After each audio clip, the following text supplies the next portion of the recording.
Horizont nga Leonard Koja në Window Radio.de. Mirë mbrëma miq, mirë se u ritakuam, mirë se erdhët, mirë se ju gjeta dhe duke shpresuar që të jeni të gjithë mirë, ne jemi në puntatën e radhës në Horizont, Window Radio. Unë jam Leonardi këtu live nga studio në Gjermani. Ju përshëndes të gjithëve, uroj që të gjithë të jeni mirë dhe të keni kaluar mirë. Dhe edhe unë jam mirë, shpresoj që edhe koha, kudo që ju po na ndiqni, të jetë një kohë mirë edhe pse dimër. Të gjithë dëgjuesit tanë të rregullt e dinë se ku mund të na ndjekin, por gjithsesi unë do ta ripërsëris. Mund të ndiqni në website-in zyrtar windowradio.de, mund të na ndiqni përmes platformës ndërkombëtare Radio Box. Po ashtu është edhe platforma më e madhe globale e të gjitha radiove TuneIn. Mund të na ndiqni edhe përmes platformës më të madhe të radiove shqiptare, Radio Shqip. Të gjitha këto platforma janë për kushdo që ka dëshirë, mund ta shkarkojë një nga këto aplikacionet dhe ne aty jemi live. Thjesht të kërkoni windowradio.de. Po ashtu jemi edhe live edhe në Facebookun ton zyrtar windowradio.de. Në Google Search mund të kërkoni windowradio.de. Nesër emisioni do të jetë ritransmetim në radio, jo në Facebook, pra në përgjitha këto platforma që unë i përmenda. Po ashtu do jetë edhe emisioni i regjistruar në YouTube Horizont Window Radio.de. Pra këto janë ato mundësitë që ju mund të na ndiqni, pra ku ju ta keni dëshirën dhe ku të keni mundësi. Shpresoj që do keni mundësi apo me dëshirën tuaj, kush ka mundësi mund të bëjë edhe shpërndarje në Facebook për të ftuar edhe miq të tjerë dhe të shtohemi sa më shumë për të bashkëbiseduar njëri me tjetrin. Kush ka dëshirë mund të shkruajë edhe në rrjetet sociale pyetje për të ftuarin apo edhe ndonjë koment të veçantë. Sonde duke qenë në mesjavë, i ftuarim është i veçantë. Jemi vazhdimisht në shqiptarët shumë për politikë, kemi diskutuar për politikë, flasim për politikë në çdo rast, në çdo eveniment, qoftë eveniment pozitiv, qoftë negativ, ne pa politikë nuk rrim dot. Ne edhe sonde besoj se nuk do rrim pa politikë, sepse politika është ajo që orienton një popull, orienton institucionet e shtetit. Politika është ajo që zhvillon, politika është ajo që edhe ndalon zhvillimin. Por sonde do përpiqemi të komunikojmë disi ndryshe, sepse edhe i ftuari është i ndryshëm. Pra do flasim pak për kulturën, për trashëgiminë kulturore të Shqipërisë, do flasim pak për shoqërinë civile, do flasim pak në përgjithësi me kaos që ka Shqipëria. Pra Shqipëria është kaos, do të mendosha në shumë drejtime, në shumë dimensione. Dhe i ftuari im është vërtet një zë i ndryshëm, një zë që përpiqet vazhdimisht të ngrej zërin dhe të jap ato mendimet e veta të pastërta dhe të pa censuruara. Pra unë sonde kam Andi Tepelena. Mirëmbrëma Andi. Mirëmbrëma Leonard, faleminderit për ftesën, jam i nderuar, ne si që jemi bashkërisht në këtë bisedë. Unë të jam mirënjohës që ju më nderuat të jeni në emision me mua, duke patur parasysh që keni edhe shumë kohën e zënë, por është vërtet vlerësim edhe për ne të diasporës që të kemi një si puna juaj në bashkëbisedim me ne. Falenderoj, unë jam diasporë si ju kam jetuar gjatë në Itali, prej 18 vjetësh që ikur që në korrik të 90-s me 2 korriku me ambasadën, ngjarjet e ambasadave dhe duhet përshëndes me këtë rast edhe shqiptarët e diasporës Gjermani dhe posaçërisht dhe shqiptarë që kanë ikur në ambasadat me ngjarjet e 2 korrikut, nëse dikush do na dëgjonte. Po tjetër kam disa miq këtu, sidomos të afër në Mönchengladbach, që kanë ardhur që na të kohë me ambasadat dhe jam i bindur që ata po na ndjekin. I përshëndet. Kanë kaluar shumë vite, 35 vjet nga ngjarjet e ambasadave. Por besoj se malli për Shqipërinë besoj akoma nuk është shuar, shpresoj, uroj pakun që janë gjithmonë vazhdojnë të jenë të lidhur me Shqipërinë. Pa diskutim. Shiko, me qenë se e filluam kështu, si ndjet Andi i rikthyer nga emigrimi, jeni penduar? Jo, të jemi sinqert nuk jam i penduar, edhe pse përballem me sfida në Shqipëri, kuptohet që sistemi ekonomik, sistemi social nuk ofron ato avantazhe që ofron Gjermania, Italia, Franca, vendet e Europës. Por gjithsesi, e themi që bëj gjëra që unë kam pasion këtu në Shqipëri, gjindem mirë me miq, jam kthyer në qytetin tim, kështu që megjithatë për të vërtetës unë kam jetuar gjatë në Itali, rreth 18 vjet në Venecia dhe ndjej një lloj madhe nostalgjie për qytet, për shqiptarët atje. Edhe her pas here marr rrugën, rikthehem për takuar miq, shok në Itali. Andi, më lejo që po them Andi kështu në mënyrë miqësore, patjetër, ju kështu, të bëni një bisedë të thjeshtë. Të shtirë, sikur të jemi në kafe. Absolutisht. Me shqiptarët duam pak atë kafen. Po ne, po s'qe kafja, a ku nuk dim të kryejmë as si punë. Është institucion i rëndësishëm. A mendon se kultura shqiptare është e kapur nga politika, apo është një dekor institucional i politikës? Pyetje shumë interesante. Që kultura është e kapur nga politika, historikisht kultura shqiptare ka flas para 90-s ka shërbyer si dekor në funksion të propagandës regjimit komunist. Të gjithë artistët u vunë në shërbim të kësaj propagande, duke filluar nga artet pamore, teatri, kinostudio e tjerë, sa sot është shumë e vështirë të gjesh zëra, le të themi, kundër censurës ose zëra disident të asaj kulture. Por ky ishte fati jon, fati një brezi të tërë, domethënë që edhe nëse do ishim pak do devionin nga linja zyrtare, do kishin fatin e shumë artistëve që mësuan, që përfunduan në burgjet e tmerrshme të Shqipërisë, në Spaç, në Burret e tjerë. Mbas 90-s ka ndodhur një tranzicion estetik, kulturor, le themi, por akoma mund të themi që sektori kulturës është nga sektorët akoma më të centralizuar se çdo lloj sektori tjetër. Nëse në shumë sektorët e ekonomisë pati shqiptarët lançuan sipërmarrje ndryshme, tregu u hap dhe ndaj kapitalit tuaj, kultura ka qenë shumë e centralizuar dhe domethënë në mënyrë bazike funksionon ato institucionet qendrore të kulturës. Po përse i përket një tregu që do të ishte edhe më dinamik, le themi, është kultura akoma ka has shumë vështirësi.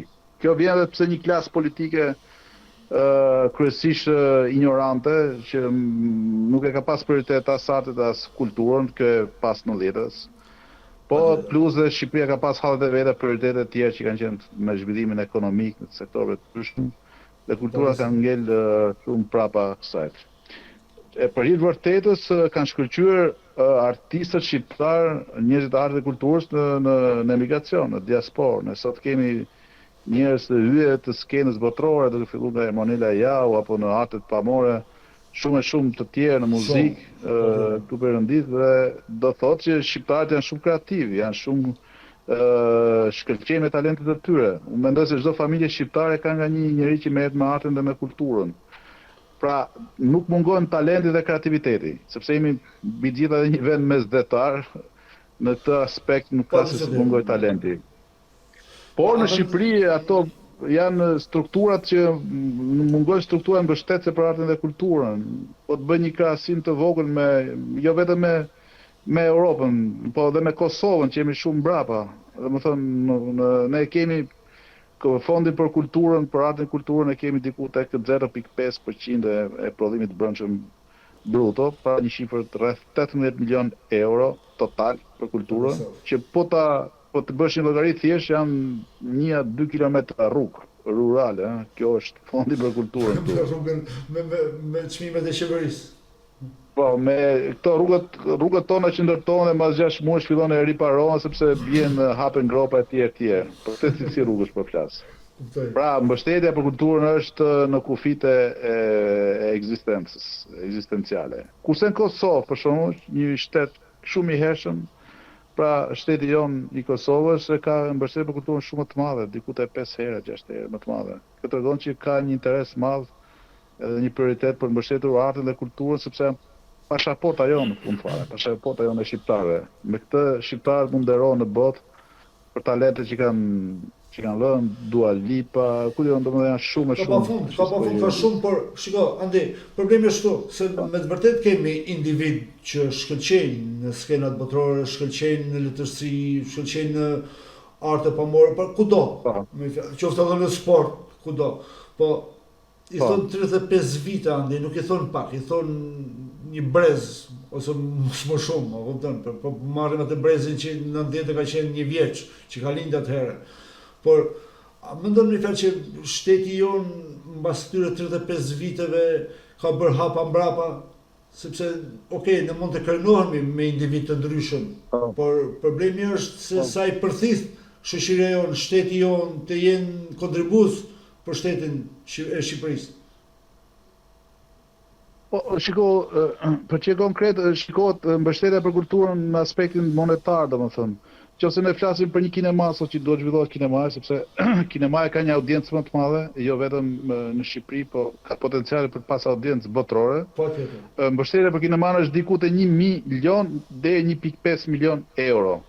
Kjo tregon shumë se çfarë vullneti politik ka për mbështetur kineman. 1 milion euro sot s'bën dot asnjë film, sot di një producent i huaj, që sot për të bërë një film kushton 1 milion. Jo, kurse këtu po flasim për gjithë fondin kinematografik, për në gjithë Republikën e Shqipërisë për një vit. Po kështu po të shkoj më tej, domethënë, por gjendja është dramatike, sidomos në fushën e mbështetjes të muzeve. Pse the muzeve? Sepse muzeet janë, si thua, janë vendet ku depozitohet kujtesa trashëgimia kulturore, ku depozitohet etnografia, të gjithë që kanë bëjë me identitetin tonë kombëtar. Po të hedhësh një sy muzeumeve sot në Shqipëri është për të vënë duart në kokë, janë një turp. Ka ngelur akoma ato muzeume të konceptuara si në kohën e komunizmit. Domethënë bie era myk, sepse nuk janë të rinovuara me jashtë standardit për sa i përket cilësisë. Dhe këtu po flasim për muzeet që janë kryesor për qytetet tona, për brandin, për markën e qyteteve tona. Vetëm 2-3 muze janë që mund të parafrohen një farë mënyre me standardet ndërkombëtare, që është ai muzeu i Kruës, që është diku është bërë një punë e mirë, ose muzeu i Marubit në Shkodër, pra janë 2-3 muze. Kurse pjesa tjetër, sidomos to etnografisë, që janë shumë të rëndësishëm, janë lënë në mëshirën e fatit. Dhe çfarë kjo është një aspekt. Aspekti tjetër është për sa i përket ruajtjes dhe konservimit të vendbanimeve arkeologjike, që është shumë e rëndësishme. Shqipëria është shumë e pasur me site arkeologjike. Kjo pjesë. Butrindin, kemi Bylisin, kemi Apollonin, domethënë këto janë Amantin, e tjerë, që tash kemi edhe zbulime të tjerë në veri, në Bulqis. Por që aty po të shikosh nuk ka akses për turistët, për banorët, nuk ka akses, nuk ka ndriçim, pra gjithmonë rrezikohen nga zjarret, rrezikohen nga përmbytjet e tjera. Në këtë aspekt ne kemi shumë punë, do një mbështetje, një vullnet politik. Shiko, për sa flet ti për muzeum, besoj me fjalë jam i bindur që na kupton shumë drejt edhe ne që jetojmë në diasporë, sepse ke qenë vetë emigrant dhe brezi jonë e di, e kupton, e percepton komplet problematikën e vendit tonë. Por ne kemi në një hall tjetër, një problem tjetër, sepse fëmijët që po rriten këtu, që po lindën këtu, dhe kur vjen puna të shkosh në Shqipëri, nuk kemi se ku t'ja konkretizojmë atë që ne u themi. Dhe kemi ngelës me qenë duke treguar prava, na ishte një herë, dhe kjo është vërtet një problem i madh që ne hasim në përditshmërinë tonë, sinqerisht. Me fjalë se vim në Shqipëri, do të shkosh në Shkodër te Kalaja, do të shkosh diku, shikoj tani rinia që rritet në Evropë kërkon të di edhe për Enver Hoxhën. Pavarësisht se ne themi ka qenë diktator, ka qenë gjitha, por këtu shkojnë në Auschwitz, shkojnë në kudo ku ka patur nazizëm, ku ka qenë Hitleri. Pra, a mendon që po bëhet me një farë projekti kjo, me një, si thosh, do vetë qeveria ta bëj këtë lloj zgjidhje, apo jemi ne një popull që jemi larguar fare nga trashëgimia, nga kultura, duke na marrë politika me vete? Kush është këndvështrimi jo? Po, është komplekse, është patjetër që kjo vjen me edukimin e fëmijëve, por një shqiptarët janë të zënë akoma me çështjet e mbjetesës dhe si duket akoma arti kultura nuk jemi në nivelin ku do të mendojë më shumë. Por pa hyrë në teori konspiracioni, gjithsesi unë mendoj se tu ka një projekt për ta zhveshur Shqipërinë nga rëndësia që ka në arenë në botë për sa i përket historisë dhe identitetit. Domethënë nuk janë të rastishme shumë shkërmoqe që po ndodhin sot qoftë me kishat, le të themi. Kishat që janë pjesë e trashëgimisë kulturore shumë e rëndësishme, pra që flasim për kishat katolike në veri, që kanë qenë edhe faktori një rezistence, mos harrojmë se franceskanët e prishtrinë e tjerë kanë qenë patriotë jashtëzakonshëm, atletarë të jashtëzakonshëm, që kanë dhënë dhe jetën për kombin. Kishat janë lënë janë një gjendje që mbahen vetëm fal mbështetjes së këtyre anëtarëve të kishës, domethënë. Por faltleri, po. Po sa i përket kalave, ja të marrim rastin e kalas Lezhës, për shkak që është kalaja më e rëndësishme sepse aty ka qenë kalaja e Beslidës së Lezhës. Aty është vetëm një eroje, një person i cili ka pasionin dhe dashamirësi më të madhe të promovojë si thua kalan, por sa i përket aksesit apo sa i përket gjendjes kalas, domethënë është një gjendje që nuk na nderon ne si komp, nuk na nderon si komp. Dhe në këtë aspekt ka shumë kalane Kepi Rodonit për shkak. Kalave është shumë e rëndësishme Kepi Rodonit. Aty është e mbytur nga plerat, sepse ka dhe një problem shumë ekologjik ajo zona e Kepit Rodonit, vijnë plerat nga veriu, nga lumet e tjerë, dhe po ndodh një erozion dita ditës si ka las Skënderbeu në Kepin e Rodonit, dhe kush nuk po mendon se si pengoj këtë erozion. Mbas disa vitesh nuk do kemi më kalane në Skënderbeut. Dhe kështu me radhë kalat ilire që dihen janë të shpërndarë në gjithë territorin, por janë si grumbull gurësh aty dhe askush nuk mendon që ti evidentojë dhe të nxjerrë në pa. Rruga Ignatja për shkakun, për çështje konkret, është rruga më e rëndësishme që ajo duket se po zhduket fare ose po punohet për ta zhdukur. Po, çfarë nuk mendon në këtë aspekt? Mendon që është rrugat më të rëndësishme të civilizimit antik romako i lirë, pra si thush është rruga e cila lidhte Romën me Konstantinopolin, pra me Stambollin sot dhe kalonte përmes territorit i lirë dhe nuk dihet ku shkon rruga më pas. Domethënë, si kjo rrugë që është e civilizimit, që do të ishte një rrugë do ishte një rrugë shumë e rëndësishme për promovuar territorin shqiptar. Është bërë asgjë. Kemi rastin e skandalit fundit që u asfaltua për gjatë një segmenti caktuar në Peqin, domethënë. Edhe kjo bë dhe me autorizimin e institucioneve të kulturës, të arkeologjisë, të trashëgimisë kulturore. Kjo është katastrofa më e madhe. Kjo është katastrofa më e madhe kur bëhet me lejen e shtetit ose kur bëhet me delegim nga shteti. Se okay, privati ka ligje etj, por kur bëhet me delegim nga shteti kjo është adhimshme, pastaj sepse i thonë të zhdukësh historinë. Po, absolutisht. Fakti që drejtoritë rajonale të monumenteve kulturës janë dobësuar, janë lënë pa resurse njerëzore, pa resurse financiare, tregon qartë se këtu nuk ka një vullnet për të mbështetur trashëgiminë kulturore. Pra, sot fondi për një drejtori rajonale të monumenteve kulturës, siç është e Shkodrës së Veriut, që përfshi rreth 80 site kulturore, është një fond që sharak për 20 milion lekësh të vjetra, 20.000 euro, për të mirëmbajtur të gjithë këto 80-90 site sa kanë. Domethënë, prandaj edhe shumë shtëpia siç është ajo Pashkovasës, Shkodër, është duke u rrënuar. Pra, domethënë shtëpia e Pashkovasës, e Abat Doçit e shoqatës Bashkimi Shkodër, domethënë, jemi në një emergjencë kombëtare, për sa i përket trashëgimisë identitetit tonë kombëtar. Tani, Kjo që do kërkon mos të bëhemi shumë lokalist, duke qenë se ju e dini që unë jam shkodran dhe mos të thonë edhe audienca që po flet vetëm për Shkodrën, andi e ka marrë Leonardin me të mirë. Po, unë e kam me shumë pasion Veriun, kështu që e Po kam ju- bjerë me të Pelena, po jam shumë i lidhur me Veriun. Po Jugu në zgjendje është andi. Shpesh Një lloj keni është, folë një edhe lloj. për Butrindin, keni folë, jeni përpjek në maksimum, keni bëjt kaza tuaja, po si e kemi Jugun, se flitet për Bregdetin, po kultura ku është, historia.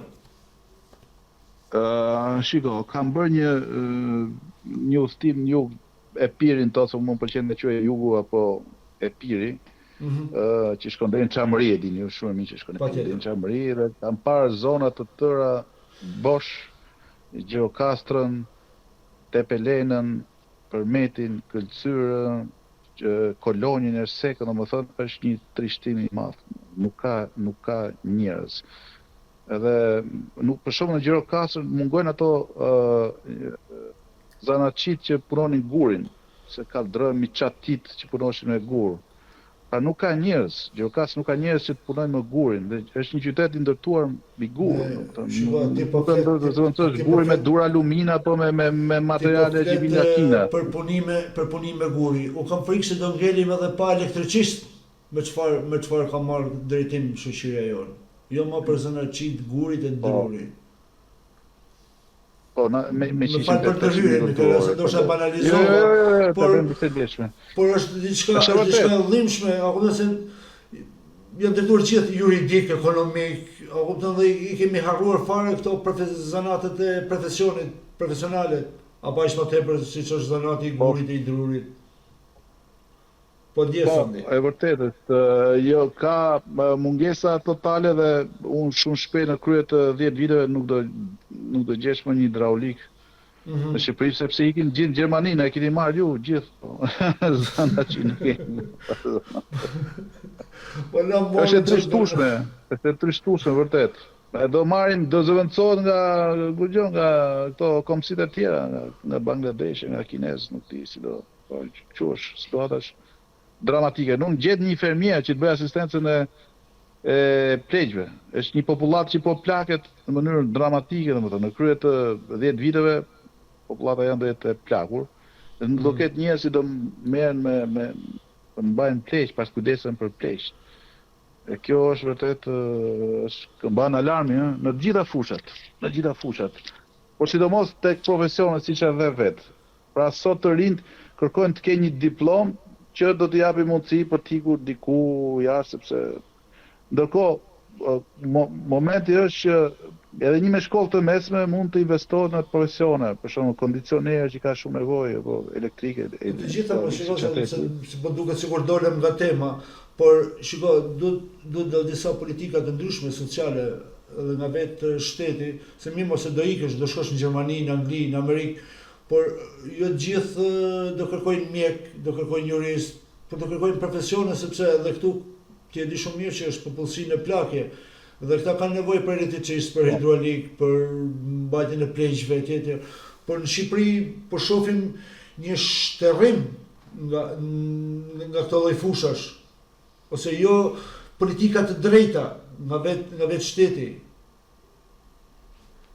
Po shteti normalisht do të forconte shkollat profesionale.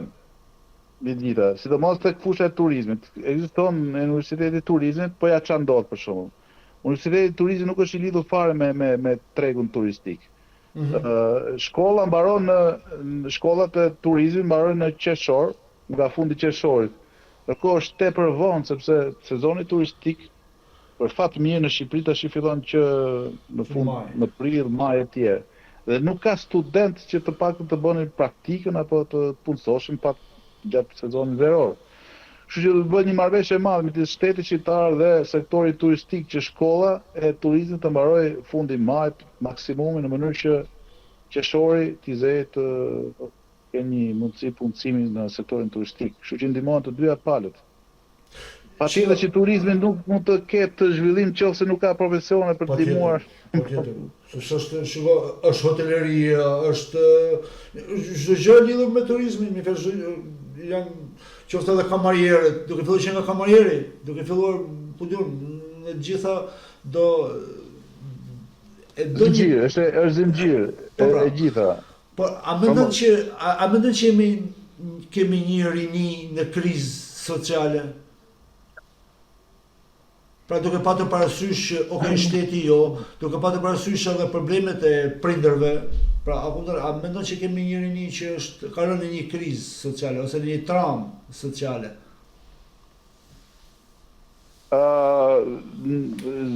Është komplekse situata. Ki parasysh që Shqipëria, vendi i vogël, është një presion të gjithë globalizmit. Është globalizmi që ka kompanive të mëdha, vendet e vogla janë të destinuara të shuan ose nuk bëjnë disa politika të forta konservatore në mbrojtje të ekonomisë, të prodhimit vendas, në mbrojtje të kulturës vendas e të identitetit e tjerë. Pra në qoftë se nuk forcohet një ndërgjegje fort adetare, le themi, se do ta thoja, atëherë rrezikohet të shuhet. Pikërisht sepse rinia është në këtë presion fort, sidomos me mjetet e komunikimit që janë sot, domethënë që janë shumë joshë se realitetet e tjera jashtë Shqipërisë janë shumë joshë për një tri sot, që gjen një stil jete ndryshe. Mos harrojmë se në shumë përveç Tiranës që është kryeqytet dhe një farë mënyrë ka një jetë social, kulturore të tjera, qytetet e tjera janë një shkret të tjera, shpirtërore, domethënë qytete që mbyllin dritat që në shtat të mbrojtjes, domethënë, dhe njëri çfarë mund të bëj në këtë situatë. Në Kodimri ke Shkodrën, Vlorën, Korçën, mendoj me fjalë që qytete historike, a kupton që në mbrëmje ndoshta nuk qenë njerëz rrugës, vetëm qenë endacak. Pikërisht.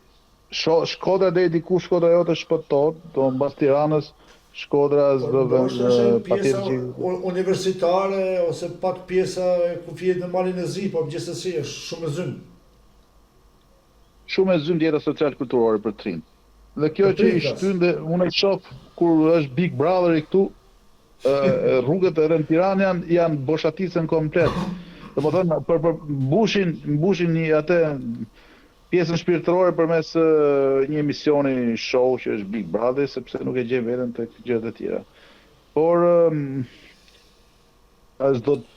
doja të isha pesimist, domethënë komplet, sepse shpresë ka gjithmonë ka përtej kur tuneli ka një rrezë drite, domethënë. Dhe unë mendoj se ka akoma energji rinja, por do një forcim të ndjenjës të atë dashurisë. Mund të duket pak si e vjetër, mund të duket pak si diçka jashtë modës, të flasësh për atë për atë dashurinë, por besoj se ju dhe shqiptarët e diasporës më kuptojnë shumë mirë, domethënë. Jo, të kuptojmë shumë mirë dhe ti e ke parasysh se ti e ke provuar vetë migracionin, edhe italianët, edhe gjermanët, a kupton, punojnë shumë në këtë pjesë. Nuk janë thjesht patriotë, si mund të jemi ne për një ndeshje futbolli apo për diçka, por për shembull në Gjermani gjithë e dinë anglishtën dhe thot nein, me fol gjermanisht, më parë do t'i flasësh me gishta, me këmbë, me duar, se sa t'i flasësh anglisht. Absolutisht, të rinj këtu në Shqipëri, flasë në Shqipëri, zyrtarë ndjen pak kështu si globalist, sikur i vjen turp të thonë që janë adetar që duan adeun, duket pak jashtë mode. Mirë po e the dhe vetë, të rinjt anglez nuk kanë turp të avarin flamurin e tyre nëpër balkonet e shtëpive, në çdo lokale etj, të rinjt italianë etj. Ky nuk është nacionalizëm i smur as shovinist, ne kemi treguar si ne as nacionalist të smur. Domthonë jemi edhe adetar, por e duam dhe Europën dhe kulturën europiane etj. Por duhet mësohet dhe kjo të filluar edukimi urgjent, domethënë tek të rinjt. Adeu është shtëpia e përbashkët e gjithë shqiptarëve. Një ndeshje futbolli na bën të lumtur, por nëse do kemi një ekonomi të zhvilluar, një arsim të zhvilluar, një shoqëri të zhvilluar ku njerëzit ndjehen mirë, besoj se adeu do jetë largë dita ku dhe shqiptarët e diasporës do afrohen adeu më shumë. Dhe në mos rinin, por të paktën pleqërinë do ta kalojnë këtu. Okej, ne diasporë ndjejmë shumë këtë, unë thash edhe pak më përpara me fjalë që rinia që rritet këtu, kemi rënë edhe ne prindrit e tyre në një bosh shllëk. A kupton, sepse flasim për Shqipërinë, por kur vjen puna nuk e ku t'ja konkretizosh apo si ta lidhësh me Shqipërinë. Por do kthehem pak te kultura përsëri andi. Okej, aq pak fonde aq sa jepen për kulturën janë ato që janë, por a mendon se përfitojnë artistët apo kemi më shumë klientelë? Po, ato pak fonde, shiko, në një vend ku fondet janë me pikatore, përfiton një klientelë të caktuar që është lidhur me pushtetin.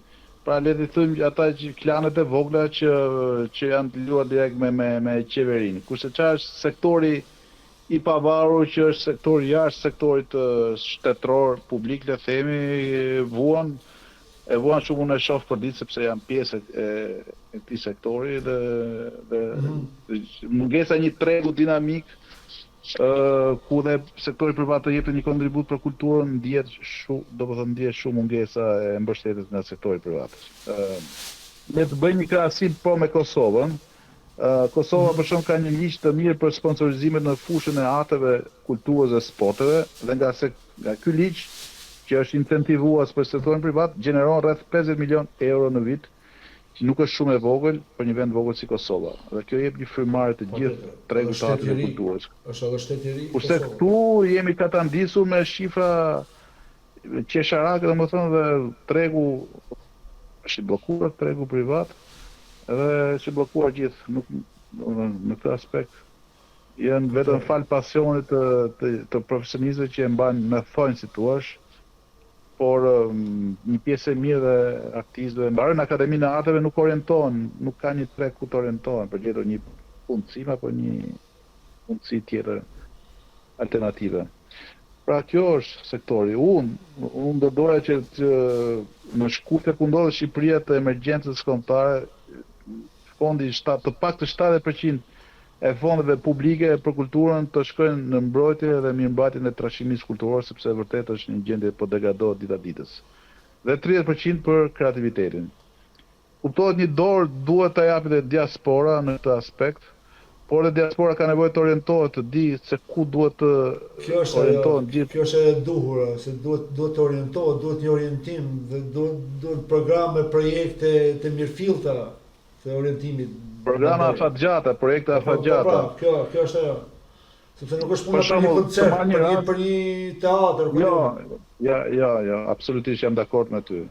Për shembull, ne para disa muajsh ndërmorëm një nisëm për shtëpinë muze të Ndre Mjedës, që ndodhet në Kukull, afër Shkodrës. Afër Shkodrës, po. Po, aty është një ku ka jetuar i madhi Ndre Mjeda, që është përmuar nga personalitetet më të jashtëzakonshme të rilindjes kombëtare të pavarësisë, filozof i jashtëzakonshëm, multidimensional. Në shtëpinë ku ka jetuar për punuar për 30 vjet ndodhet një kapanon i vjetër aty, thuhet që është frymëzuar për bërë poezinë e famshme Andra e jetës, që ne gjithë kemi bërë në shkollë, domethënë. Dhe ide që ta kthejmë në një shtëpi kulture të artit dhe artizanatit.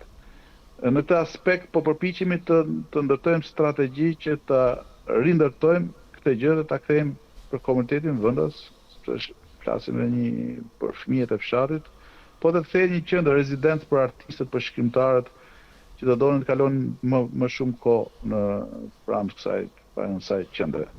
Dhe thira do bëhet për diasporën që të ndikojë, domethënë të japë një kontribut për riparimin, rregullimin e kësaj dhe kthimin në një qendër kulturës. Ne të hapim një GoFundMe tjetër të dytë. Në GoFundMe të parë nuk patëm ndonjë sukses. Pra duhet punuar siç thua ti për të informuar më shumë diasporën. Mund të si thirrje, sepse ne na ndjekin shumë në diasporë, fatmirësisht, dhe kemi edhe shumë të asaj zonës që na ndjekin dhe po shoh edhe në mesazhe që më shkruajnë që kanë të asaj zonë, që të gjithë pra dëgjoni mirë, pra është problemi që të rikonstruktohet shtëpia Ndre Mjedës. Pra të gjithë jo shtëpia në vetvete, më fal që të ndërpres, shtëpia është deri diku është restauruar, por muzeu që është brenda i Ndre Mjedës, brenda shtëpisë muze ka nevojë të modernizohet, të bëhet më modern sepse është në kushte jo të mira, ka dhe një shtëpi, një ndërtesë afër brenda hapësirës që mund të kthehet në një qendër kulturore dhe social kulturore. Sa kemi shumë Shqipëri Morandi, mendoj pafund kemi. Unë mendoj se duhet prioritet për shtëpitë e rilindasve, të rilindjes kombëtare, sepse janë duke vëllezërit frashëri, Pashkovasa, Mjeda e tjerë, sepse këta figurat më të jashtëzakonshme që ne krenohemi sot e kësaj dite. Ka nevojë urgjente, po shemben çatit, shtëpit po u mbasin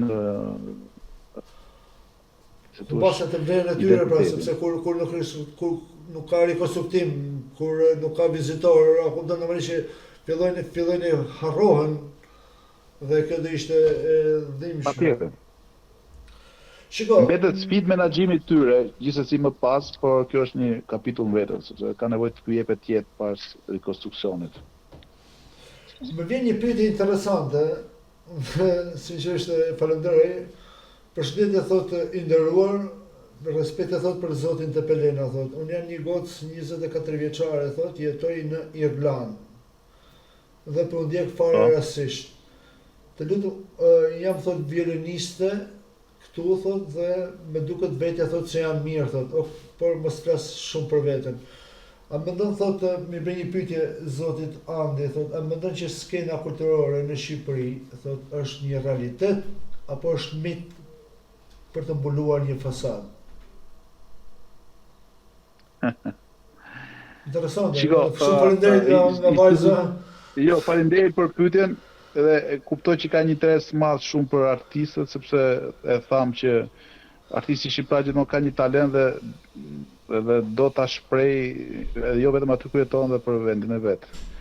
Por ka disa institucione bazë që kanë ngelur, për fat kanë ngelur dhe mbas 90-s, dhe mbas rënies së komunizmit, siç janë orkestrat e simfonike, orkestrat e ndryshme. Ka dhe orkestra më të vogla. Në fushën e muzikës, le të themi që është sektori më dinamik. Kjo vetë për faktin se muzika është më drejt për drejt me publikun, le të themi në raport me krahasim me artet pamore që ka një angazhim më të madh intelektual. Teatri edhe muzika kanë ngelur akoma arte popullore për publikun shqiptar. Dhe unë mendoj se ku ka cilësi, ka dhe publik. Për shembull, teatri opera dhe baletit ka teatr sot në Shqipëri? Shiko, është një pyetje që më dhemb akoma, sepse unë jam Jo, ne po ngacmoj sepse po thuat teatri dhe muzika. Okej, muzika kemi zontuar, po.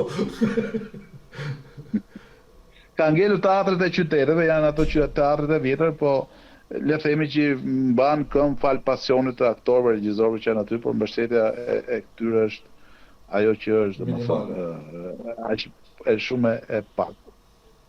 Teatri kombëtar në Shqipëri, nuk e dini pse nuk e di, a keni ndjekur historinë e teatrit kombëtar që u shembe etj. Është teatr, por le të themi ku ka shfaqje të mira ka publik. Kjo është e rëndësishme. Po sa ka shfaqje të mira janë të pakta.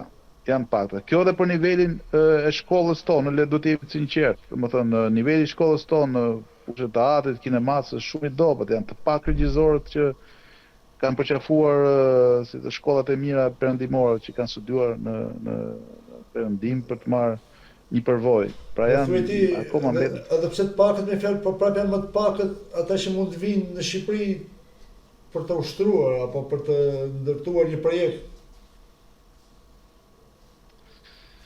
Po unë gjithmonë inkurajoj të gjithë artistët që kanë dëshirë të bëjnë diçka të mirë për veten, për vendin e vet, dhe përpiqem ti mbështes, asnjëherë nuk dekurajoj.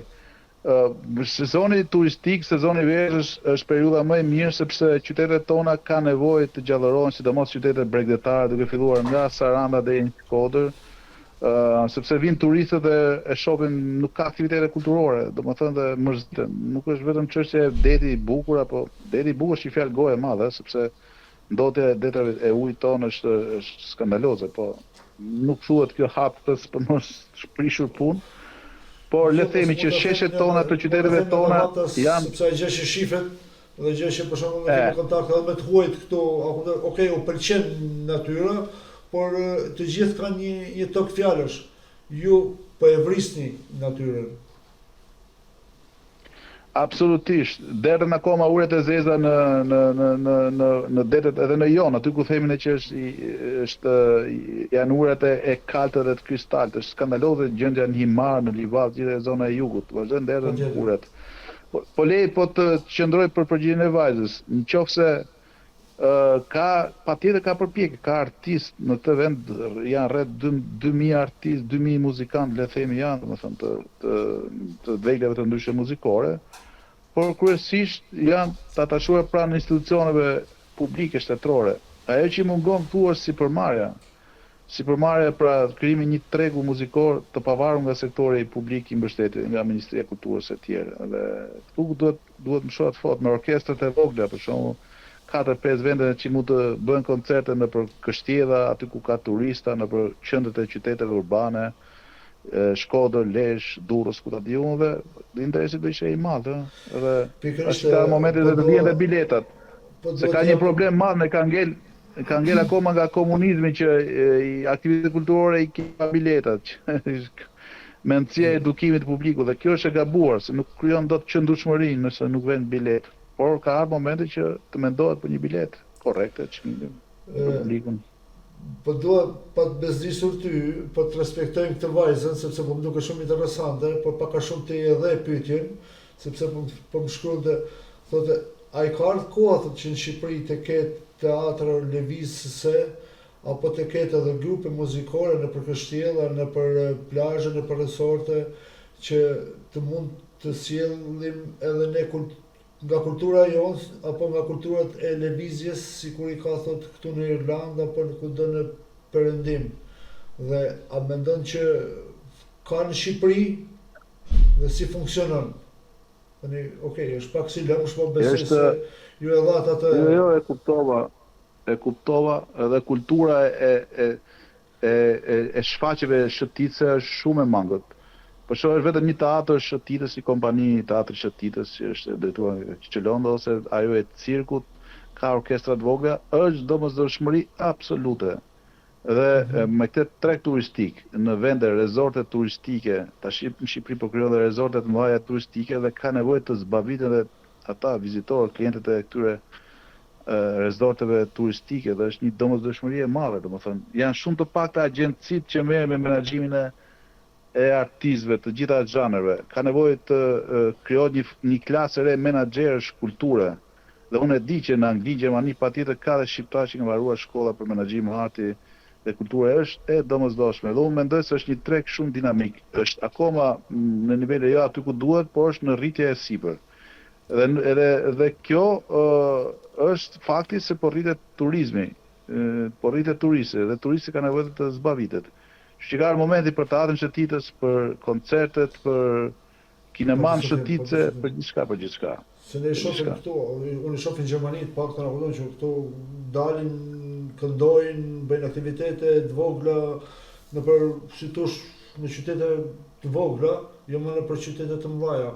Por mendoj që në Shqipëri edhe këto resortet i ka bërë leku i madh, por ata që kanë lekun madh më duken edhe jo shumë me nivel për të ndërtuar një gjë të tillë, me fjalë, sepse ndoshta kjo është edhe në dorën e privatit, e pronarit përtej shtetit, me fjalë.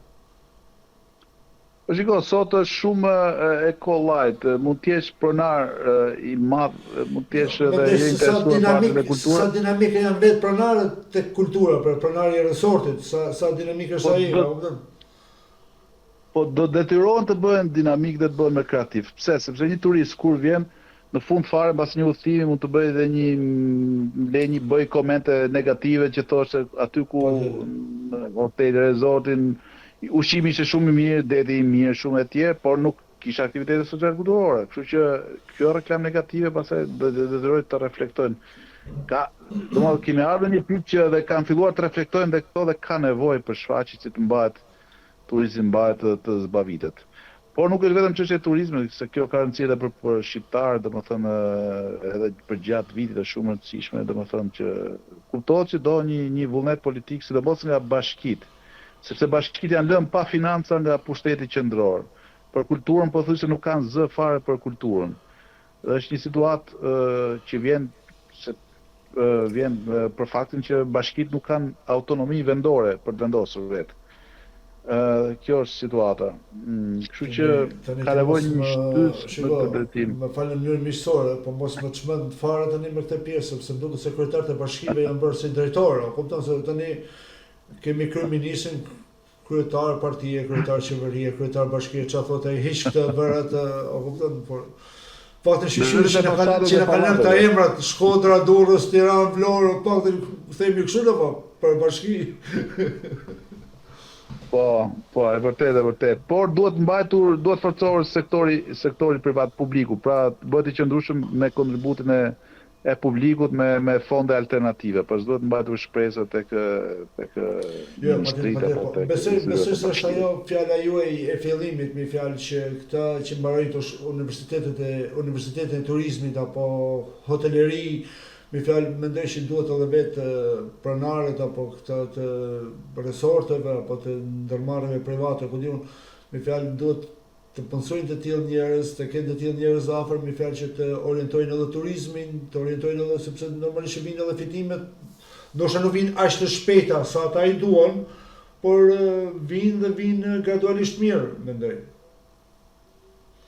Absolutisht, investimi në kulturë, investim në ekonomi, në shërbimet lokale, në të gjithë të ardhurat nga kultura, kur organizojnë një event I madh shkojnë për gjithë ekonominë lokale, pra restorantet, të hotelet e zonës, të gjitha shërbimet rrotull. Kjo është e vërtetuar në ekonomi, domethënë. Po të investo, ekonomia ndihmon kulturën, por edhe kultura ndihmon ekonominë. Quhet ekonomia e artit ose e kulturës. Ja të marr një shembull për ta bërë pak më konkrete. Historike. Marrim rastin e Dokufestit në Kosovë, në Prizren, nuk e din nëse ka ndonjë shqiptar nga Prizreni. Unë kam mik veton Nurkollarin, I cili filloi shiti biletë e shtëpinë për të bërë një festival të kinemas, të filmit në Prizren, fal pasionit të tij. Me ato vizitë të mëdha para shumë viteve, sot është një nga festivalet më të njohura jo vetëm për Kosovën, por edhe në Europë, 4-5 për nga rëndësia. Dhe ka ardhur dhe interesi më I madh I të gjithë investitorëve për ta mbështetur, sepse është një festival që mbledh qindra mijëra njerëz nga rajoni, nga Ballkani, etj. Dhe ekonomia lokale sipas disa shifrave që unë kaluan nëpër duar para disa kohësh, nga një investim prej diku tek 500.000 euro, le të themi, pra kosto e festivalit, sot fiton diku tek 4-5 milion euro festivali, falë dhe donacioneve të ndryshme. Por këtu fitojnë të gjithë, fitojnë hotelet, fitojnë ose Gjakova, për shumë marrë në rastin e Gjakovës, që është veti I dytë që organizohet një festival I muzikës në Gjakov, edhe sot ka një jehon, një zhvillim të jashtëzakonshëm, po marrin pjesë artistë, jo vetëm nga Shqipëria, Kosovë, po vinë artistë europian, dhe gjithë Gjakova në atë periudhë ka një gjallëri fantastike. Nuk gjen vende. Vjet shkova në këtë festival të muzikës dhe nuk gjeja vende Airbnb apo hotele, restorante, dhe më dhe shumë e vështirë. Ishte një impresion. Pra, po të ketë evente të tilla që zgjasin dhe në kohë, nuk është vetëm një herë dhe mbaruan punën, po të ketë një muaj, 2 muaj kohë zgjate, ta fitin të gjithë organizatorët, qyteti, publiku kënaqet e tjerë. Pra është një investim shumë I mirë. Temi realist, mendoj që ne të Shqipërisë jemi pak mbrapa nga Kosova në këtë lloj organizimesh dhe në këtë drejtim. Ne kënaqemi me atë detin, me atë Sarandën, me Rivierën atje, apo do të themi mirë është 3 muaj verë, apo do të për 3 muaj do të bëhemi të pasur. Duhet të gaskoj diku. Po. Jo, vazhdo, më falë, se ndërpreva. Okay, vazhdo, më bëj pyetje. Jo, desha të gasmoja pak tek projekti I Butrindit, por duke përfshirë pak edhe resurse tjera, me fjalë që kemi ne si Shqipëria, kupton. A janë apo bëhen gabime profesionale apo janë të qëllimshme për të shkuar publike tek privati? Është absolutisht është e qëllimshme. Për shkuar është edhe politike me të gjitha. Është një vullnet politik për publikun, sepse Butrindi është emblema trashëgimisë e arkeologjisë. Dhe fakti që në bordin e fondacionit Butrindi sot është një person I cili po të shprehet publikisht që Butrindi është grek dhe nuk është shqiptar, dhe Butrindi me sa duket sipas atit na qenë ka falur nga fuqitë e mbajtë etj, tregon një plan antishqiptar. Për mua është një projekti Butrinj, domethënë ajo që po ndodh me Butrinj është një tur për shtetin shqiptar.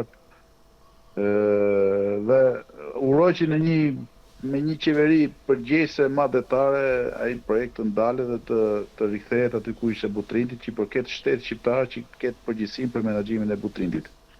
Me këtë nuk dua të them që sektori privat, shoqëria civile, aktivistët e tjerë nuk mund të japin kontribut. Bilet janë shumë të mirë pritur.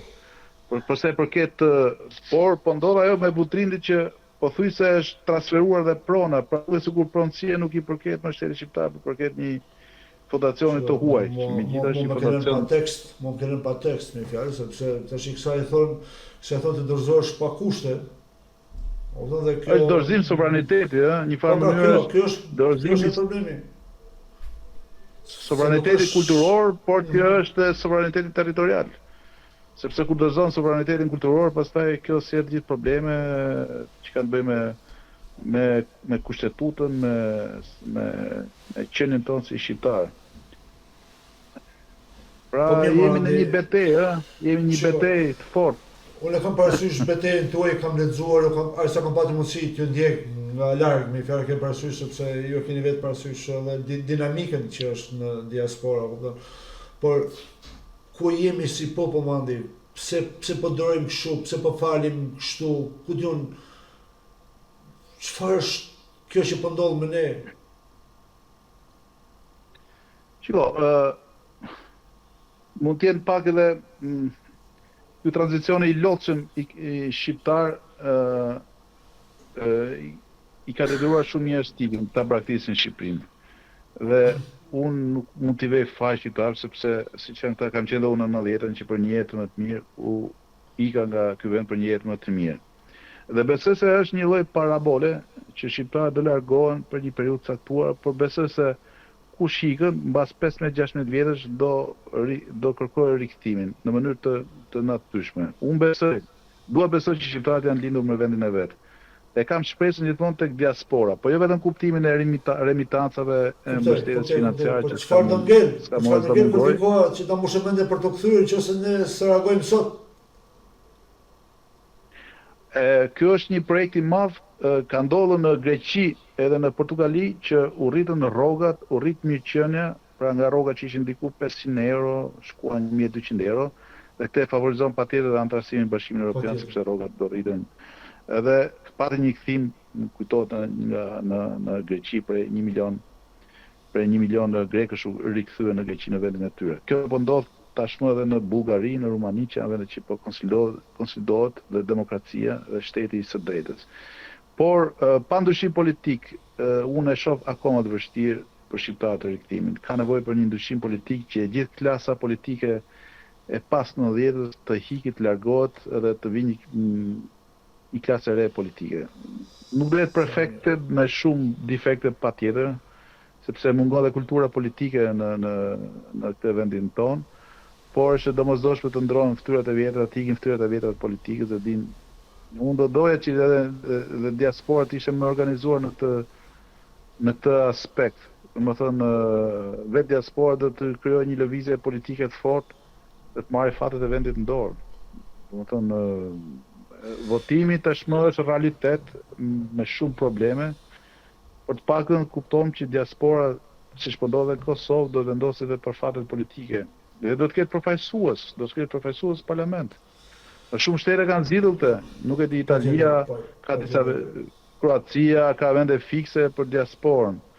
Dhe kjo është e rëndësishme që të ketë përfaqësuesit e vet në parlamentin shqiptar, të siguruara.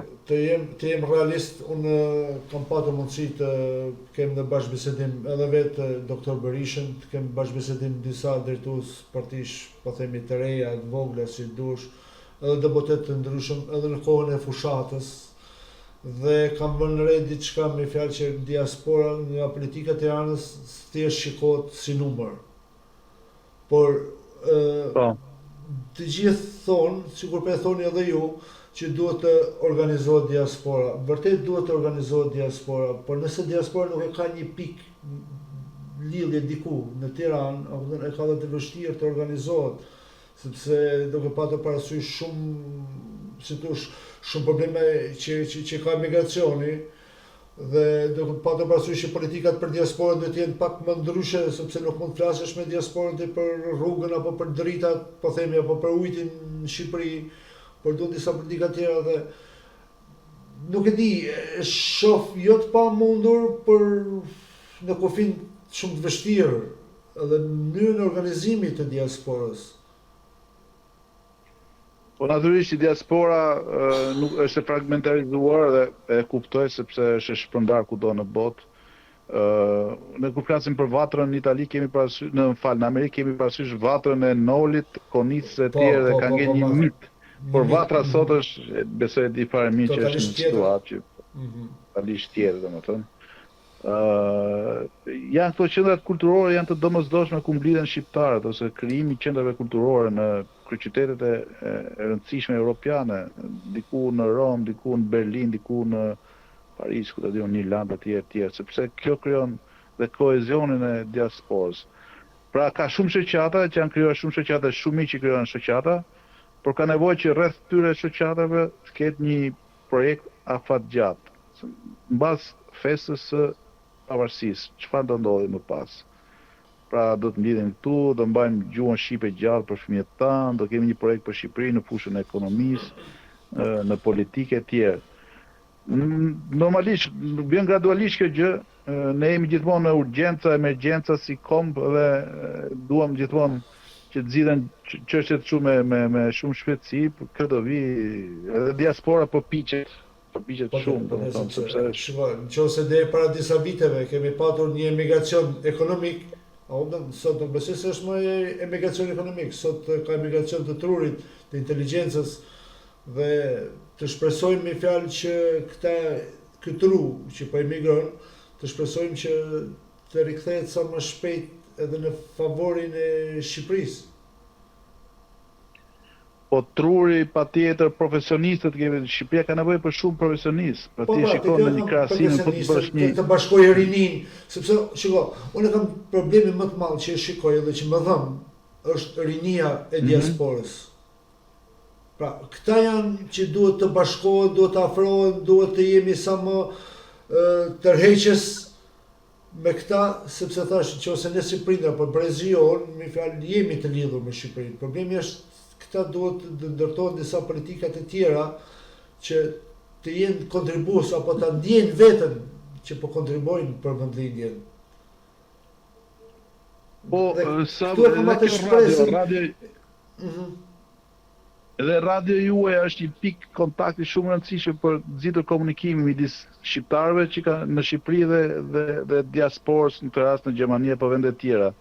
Pra krijimi dhe këtyre radiofoni është shumë e rëndësishme. Unë besoj më shumë në te radio si mjet transmetimi, komunikimi, sesa vetë tek media të televizioni kështu që mediat sociale i afrojnë më shumë njerëzit. Shiko, Kadaren kur e pyetën një herë kush është sfida më e madhe për Shqipërinë, tha sfida më e madhe për shqiptarë, për kombin shqiptar ngelet komunikimi. Nëse ne do arrim komunikimin midis shqiptarëve të Shqipërisë, shqiptarëve të Kosovës, Maqedonisë, çfarë të tjerë, dhe shqiptarët diasporës, atëherë vetë zgjidhjet do vinë vetë nga njerëzit në mënyrë do e kanalizojnë energjitë e tyre aty ku duhet. Duhet të fillojnë të kryejnë platformat e zhvillimit, Meqense ju vetë cekët radion dhe duke patur parasysh që ne në diasporë, sikur kam ndërtuar këtë radio, ka dhe radio të tjera që përpiqemi në mënyra nga më të ndryshme për të ftuar njerëz të ndryshëm, apo sikur jeni ju sot në këtë bisedë me mua, me fjalë për të sjellë mendime, për të diskutuar problematikat, për të kanalizuar atë komunikimin, sepse pak në diasporë këtë tip mediash, nëse me fjalë ndiqen vërtet shumë, sepse jemi ardhur të ngop me atë median tradicionale, qoftë Shqipërisë, qoftë Kosovës, dhe është vërtet një urlidhës shumë i mirë. Jo thjesht ty si Andi, por çdo kuj që pranon të na vinë në bisedë, të komunikojmë me ne, me fjalë jemi mirënjohës pafund, sepse pa politikë nuk rrim dot, por nëse media tradicionale bëhet politika e ditës e përditshme, apo do ne përpiqemi të jemi pak më të zgjeruar për të kaluar komunikimit të rinia, për të kuptuar gjëja sa më thjesht, se di sa më saktë me fjalë. Absolutisht, dhe domethënë në këto sa më shumë të rinj të ftohen të flasin për eksperiencat e tyre, të komunikojnë, domethënë është gjë e mirë sepse komunikimi kapilar mes tyre pastaj nxit dhe çliron imagjinatën, çliron dhe ide të reja. Media shqiptare për fat keq çfarë 95% një politik, studiosh, një bla bla e madhe, edhe pothuajse edhe publiku i ka braktisur publiku shqiptar, nuk di si qëndrojnë në këmbë disa televizione dhe që mbyll me kohë. Kështu që publiku po orientohet drejt mediave alternative dhe është komunikimi është më i drejtë për drejtë. Pothuajse është shënuar fare pushteti 4 i medias, me fjalë gjithë mbazit e ke telenovela, ore që nga mëngjesi, politik, kronik, mbazit e telenovela, politik, kronik, pra apo nuk e di ku janë të fushës që artist, psikolog, sociolog, ku diun ekonomist. Ka shumë për një vend kaq të vogël që nuk prodhon politik, sepse duket sikur bëhet politik, por ky vend nuk prodhon politik. Ne sigur bëhet politikë ndërkombëtare, politike po ne zgjidhim gjithë këto analistët zgjidhin problemet Ukrainës, të Rusisë, të Iranit, të Izraelit dhe të tjerë, por politika akoma e trezave nuk prodhon asgjë politik. Kështu që më mirë le të shkojë drejt bojkotimit, degadimit të këtyre mediave dhe të krijohet media të tjera, platforma që janë më moderne, më bashkëkohore, edhe merren shumë në fusha që ka interes vërtet publiku. Mediat janë të kapura, janë propagandë gjithkohës, 95% të tyre janë funksion të qeverisë, të pushtetit. Media alternative janë shumë të pakta, kjo është fatkeqësi e madhe se kanë audiencë vogël. Kështu që më mirë publiku dhe diaspora të orientohet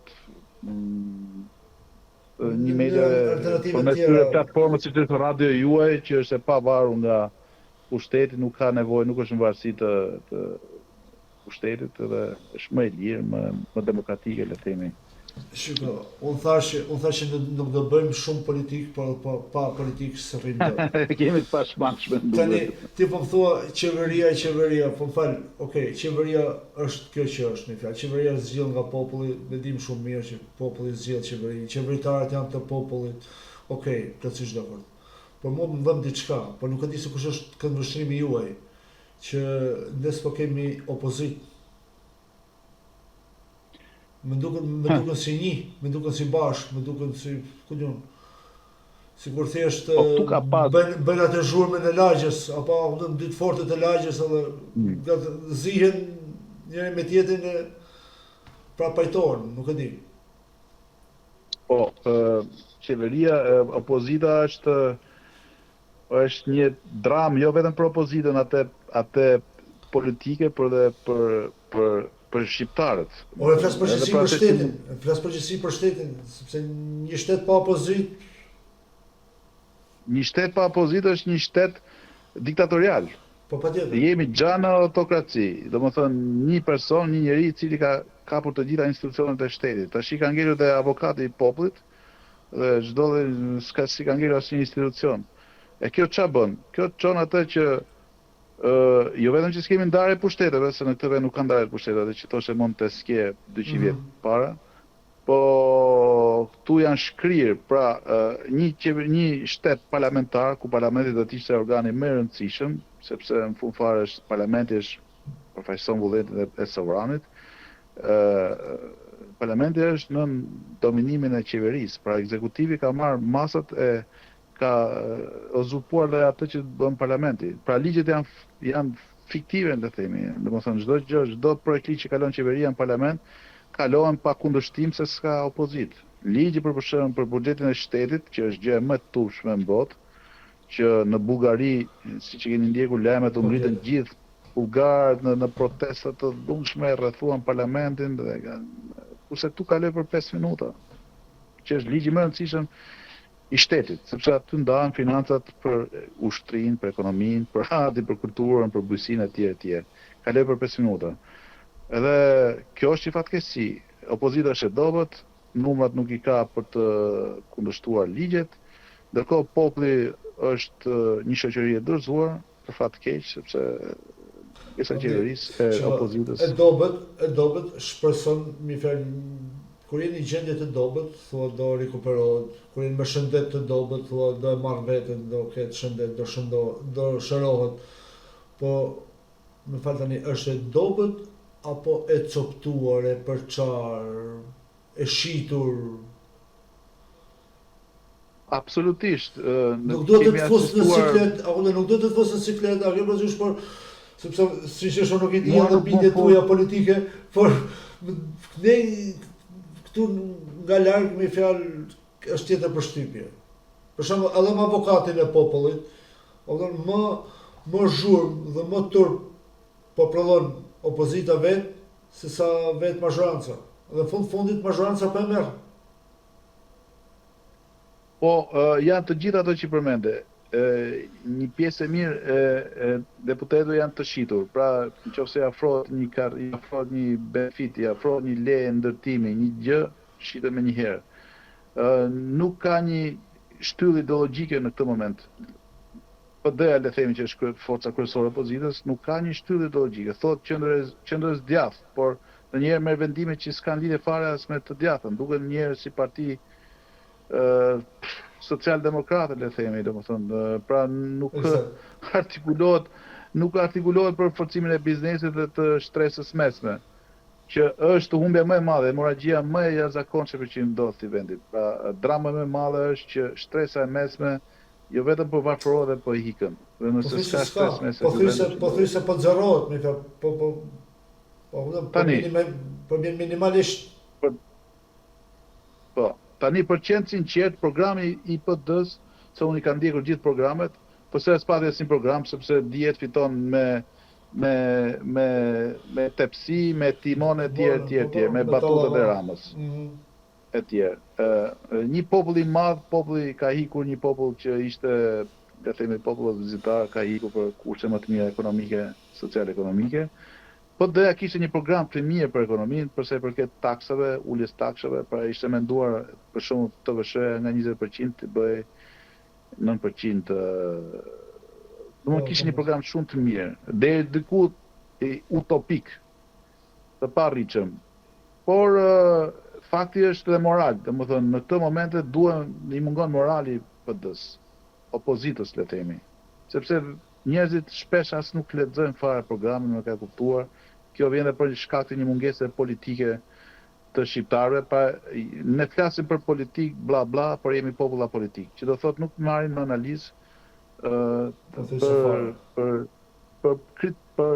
për ekonominë, për taksat e tjerë. Programi ishte I mirë, por faktori është shumë I rëndësishëm edhe faktori ndërkombëtar në këtë histori. Le të themi që faktori ndërkombëtar nuk ka qenë pranë opozitës për shumë vite. Sepse kanë qenë të majtët, sidomos në Amerikë, kanë qenë Partia Demokratike, cila kanë mbështetur të majtën këtu në Shqipëri. Pra, ku ka një rotacion në Amerikë, normalisht ne jemi mësuar që të ketë edhe një rotacion në Shqipëri. Automatikisht. Por kjo është e gabuar, sepse ajo që po ndodh për shembull me Trumpi, që është I djathtë republikan, populist, si duash ta quaj, nuk është se po sjell automatikisht një rotacion dhe në politikë dhe në Shqipëri. Por kjo nga janë bën mirë, sepse ne shqiptarët do fillojmë të kuptojmë, të mendojmë që nuk mund ta presim zgjidhjen nga të huajt, nga ambasadat, nga presidenti Radhës. Kur ne duhet ta kuptojmë që fatet tona duhet I vendosin vetë. Të tjerët janë partner, janë bashkëbisedues, janë çfarë dush me emrin, por të vinë ata të na drejtojnë apo të na bëjnë ata qeverinë me fjalë. Absolutisht. Edhe reforma në drejtësi ka pasur jashtëzakonisht probleme, sepse një vend shtet ligjor, nëse nuk kemi drejtësi të dobët, thotë që këto janë konsekuencat. Sot kemi 300.000 dosje në gjykata shqiptare, që shqiptarët presin 20 vite të marrin pronën e tyre, dhe probleme shumë impret sot nga ana sociale. Po shikohen disa shenja, si shenja pavarësie të sistemit drejtësisë, disa arrestime, pritet arrestime në rang të lartë këto kohë, të shohim. Shqiptarët i kanë syt më shumë nga spaku këto kohë. Edhe e shohin si shpresë. Me gjithë respektet e spakut, o kupton, por nuk e di se kur opozita shqiptare do kishte gjetë një qeveri më të dobët se qeverinë Rama. Dhe fitoi në mënyrë spektakolare. Dhe kjo është që të bën çudi të madhe të shihni fjalë që pa dash më bën me teori konspiracioni, por mendja të shko në shumë drejtime. Po, ka pasur një abstinim shumë të madh, e para punës që nuk kanë votuar opozitën për faktin se aty akoma në krye të opozitës janë figurat e 90-s ai brezi politikanësh duke filluar nga Berisha e të tjerë që janë që për publikun shqiptar tashmë janë të konsumuar. Pra, pas pati një ndrim, reformim brenda opozitës, nuk mundi fitoria. Në momentin që do vinë figura me integritet të lartë, njerëz të ndershëm, të papërlyer, që nuk kanë probleme me drejtësinë, unë besoj se ndryshimi politik do jetë shumë i shpejtë. Kur flas shumë i shpejtë, mund të jetë brenda 6 muajve, brenda një viti. Pra populli në vetvete është i jetur për ndryshim, por ka nevojë që të çohë një opozitë e cila është kur thot që po është po, jo po dhe pastaj bëhen biznes, bëhen marrëveshje të fshehta, siç ishte me kodin zgjedhor për shembull, që është gjë më të turpshme që ndodhi. Pritet një kod zgjedhor që ishte shumë më i pranueshëm, më i ndershëm, fatikisht dakord të dyja palët mbyllën listat e tjerë, s'po zgjatën, pra ran dakord për amnisti. Pra janë të dy, publiku shqiptar nuk është më budalla. Domethënë, shqiptarët janë të zgjuar. Nëse shohin pazare, në kurrizë të tyre, shqiptarët nuk ta japin votën. Kështu që çdo lloj propagande tash i bie poshtë, sidomos me mediat sociale. Publiku informohet shumë më shpejt se dikur, ku kishte 1-2 televizione. Sot ndodh një ngjarje në qindrat e sekondës publiku është informuar çfarë ndodh. Kështu që politika është shumë e vjetër, politika shqiptare. Dhe ka nevojë të reformohet në mendësi, të kuptoj që nuk bëhet politik me mitingje sheshësh e tjerë, po sot do të jesh shumë zmat. A mendon Andi, sepse kjo ndoshta është edhe fusha jote më tepër ndoshta me fjalë, a mendon që me dashje e sfumuan shoqërinë civile, u sfumuan sindikatat, s'kemi as sindikata, s'kemi shoqëri civile të mirëfillta, sepse që flasim Bullgaria, Greqia, Romania, ku diun, janë pikërisht këta aktivistët, janë pikërisht kjo lloj shoqërie që po bën ndryshimin. E drejt, pyetje me vend. Sindikatat që në këtë vend janë të korruptuara që në Zanafill. Pra, momentin që e para që tu u mbyllën të gjithë fabrikat e uzinat e kohës së vetë nuk ka më punëtor, domethënë, si dikur që i gjej punëtorët në shumicë thosh një ndërmarrje. Pra kjo është një ekonomi shërbimesh, është e orientuar drejt shërbimeve. Pra nuk gjen as sindikatat vlojnë në vende ku ka industri, siç është Gjermania, Italia, Franca, vende të zhvilluara ku ka industri. Edhe aty po shuan. Po dobësohen shumë sindikatat sepse nuk janë si dikur në vitet 70. Janë të korruptuara. Sot kemi sindikata akoma me një emër që përfaqëson gjithë sindikatat dhe ja lën pastaj sigurisht e ka me tapi ja lën rasti më skandaloz le të themi është kjo e shoqatet të përsekutorëve politik dikur drejtohen nga Kurt Kola dhe një sindikate të përsekutorëve politik. Dhe sot është e shkërmoqur fare sepse Kurt Kola ka kaluar vulën djalit i tij i cili menaxhon shoqatën e përsekutorëve politik dhe sillen vërdall të shkretit që kanë kaluar në ferrin komunist, sillen vërdall për një letër, për një të drejtë e tjerë. Pra kjo është, dhe shoqëria civile kështu është, për fat keq. Janë shoqata one man show që nuk kanë as antar pa vetë as antarësime, nuk mbahen me kvota, po janë thjesht ekzistojnë ku ka një projekt dhe përgjithësi projekte më të mëdha janë dhënë në fusha që kanë qenë që nuk prekin direkt pushtetin. Pra mund të jenë fusha që mund të jenë fjala ndryshimeve klimatike, apo gjëra të kësaj natyre, por që Shqipëria në të ndikimin e ndryshimeve klimatike s'ka 0.01% impakt, domethënë. Pra janë dhe në fusha që nuk prekin, nuk është mbështetur për shembull media e pavarur. Kjo një nga problemet kryesorë ka qenë që nuk ka pasur financime nga Bashkimi Evropian për median e pavarur. Se po të kishim shumë media të pavarura, edhe kjo edhe pushteti nuk do ishte që arrogante në nivelin e demokracisë, Jo, do ishte patjetër, ku jemi. Media është pushteti 4 dhe media është ajo që zëri syri Media është publikut. pushteti 4. Shoqëria civile për fat keq është lidhur me imazhin e mjaftit. U pa mjaftin atë kohë sikur Që ishte në kohën e Veliaj. një kështu, por me kohë doli që ishte një shoqate korruptuar që kishte hallin e pushtetit, pra të gjithë donin ta përdonin mjaftin, shoqata mjaft për të futur në Partinë Socialiste. Dhe për shqiptar ka ngelur imazhi i mjaftit si që përfaqësues të shoqërisë civile. Kurse këto aktivistë janë që kanë ngelur akoma të paktën, sepse mos harrojmë, një pjesë e mirë e aktivizme me vite tëre janë endur në përdyret e komisariateve, gjykatave për protesta, pra i kanë lodhur, i kanë demoralizuar. Por s'kanë asgjë, nuk kanë asgjë sepse nuk i ofrohet mundësia në për studio, në për televizion, në për të folur, për të diskutuar. Absolutisht, këto aktivizmi bëhet vetëm përmes rrjeteve sociale, Facebookut, por gjithmonë kjo është e kufizuar, po s'pate media. Nëse do ishte 2-3 media të pavarur, besoj se niveli i aktivizmit do ishte shumë i fortë, shumë i fortë. Për shembull, protestat e fundit që patëm këtu për Butrintin, me fjala, po thuaj se ne nuk na pasuruam fare, media zero ishte. Zero. Thjesht kemi bërë përmes rrjeteve sociale. Pra duke vjell sovrani i shtetit, a kupton, ju keni qenë në hije. Se do ku vënë në lojë. Të eklipsuar dhe të shantazhuar.